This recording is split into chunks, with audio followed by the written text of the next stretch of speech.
Hello, everyone. Hello, it's Pastor P. Thank you all for joining me again for another word of encouragement. Thank you all for joining me on Facebook. Thank you for joining me on YouTube and Instagram. Just know that I appreciate you. Thank you for tuning in.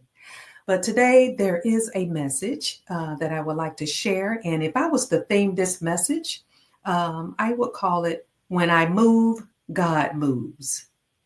When I move, God moves. I want to share a dream God gave me. He often sends me messages that way. But in this dream, I returned to my old job of almost 20 years. So I worked on this job for almost 20 years, 20 long years.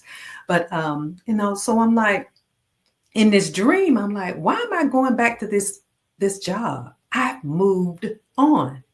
You know how we do. It didn't make sense to me why God tells us to do certain things, but you know what? We do it anyway, and we always find out later why.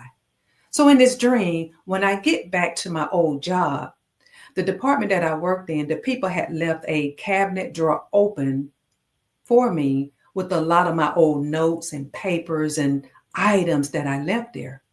And I was like, oh, I'm so glad they didn't throw this away.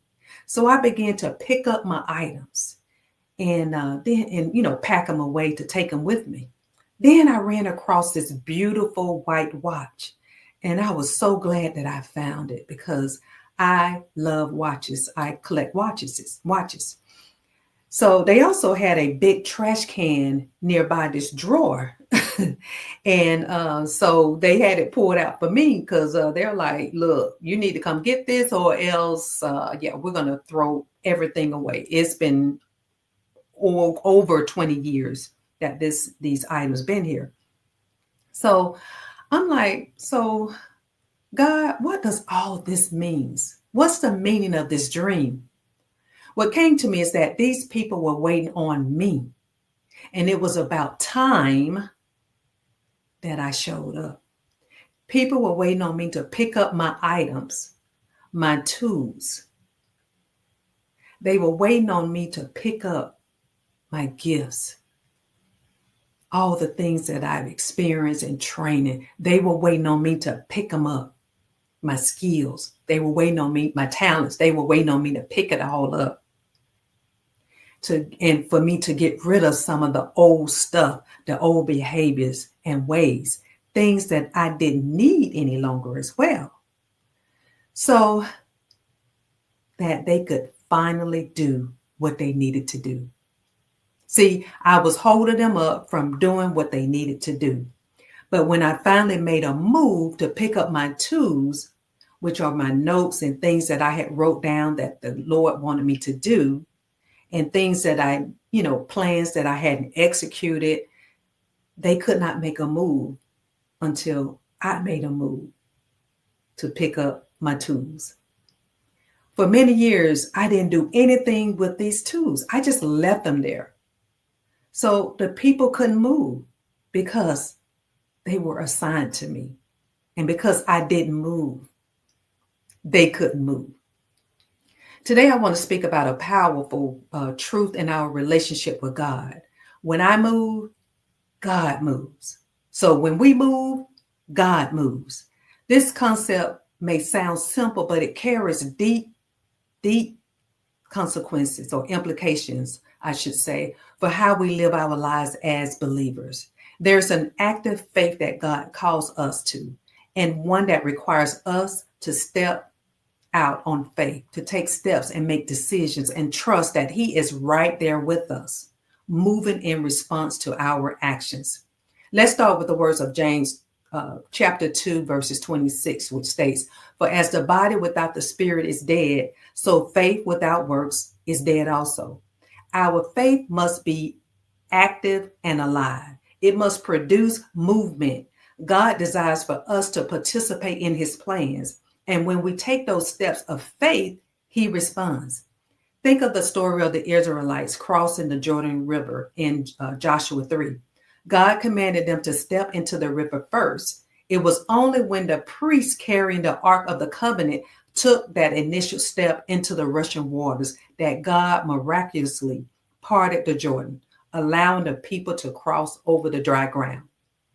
This story illustrates a profound principle. God often requires us to act before he moves. He asks us to take a step of faith, trusting that he will respond in his timing. When the priests moved, God moved. When we step out in faith, God meets us in that space and begins to work in ways we may not even anticipate.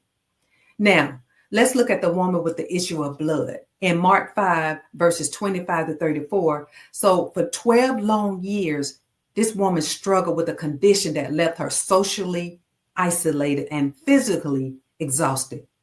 Despite her challenges, she made a choice to move toward Jesus. She believed that if she could just touch his garment, she would be healed. Her faith drove her to action, and when she reached out in that motion of desperation, Jesus turned and said, "Daughter, your faith has healed you. Go in peace and be freed from your suffering." Her movement toward Jesus activated God's healing power. This principle applies to every area of our lives: our finances, relationship, health, and spiritual growth. If you're waiting for God to act, ask yourself, what step can I take? What movement can I initiate? God doesn't want us to sit back and passively wait for him to act. He invites us into a partnership where our actions ignite his responses. In Philippians chapter 2, 12 through 13, we read, "Continue to work out your salvation with fear and trembling, for it is God who works in you to will and to act in order to fulfill his good purpose." This passage encourages us to actively engage in our faith, knowing that as we work, God is working within us to accomplish his plans. Our movement is part of the divine process. So, what does this look like in practical terms? Maybe it's stepping out to volunteer in your community. I've joined an awesome community called the Grow Gathering. And if you're not familiar with the Grow Gathering, check it out, thegrowgathering.com.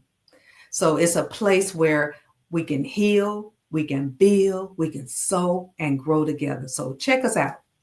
Anyway, by joining a small group or reaching out to someone in need, perhaps it's starting that new business venture, going back to school, or having a difficult conversation with a loved one. Whatever it may be, remember, when you move, God moves. He honors our faith and responds with his power. As we move forward in faith, let us do so with the assurance that we serve a God who is waiting to act. When we take those steps, however small they may seem, we open the door for God to unleash his miracles in our lives. He is waiting for our obedience, our trust, and our willingness to move. So today, let us commit to being a people of action. Pick up your tools. Use your gifts, your talents, your experiences, your skills. Let's not wait for the perfect moment or the right conditions. Instead, let us step out on faith, believing that when we move, God moves with us. Amen. Amen. Well, God bless you all. And I hope that this word encouraged you. And I'll be back next week with another word of encouragement. We'll talk to you soon.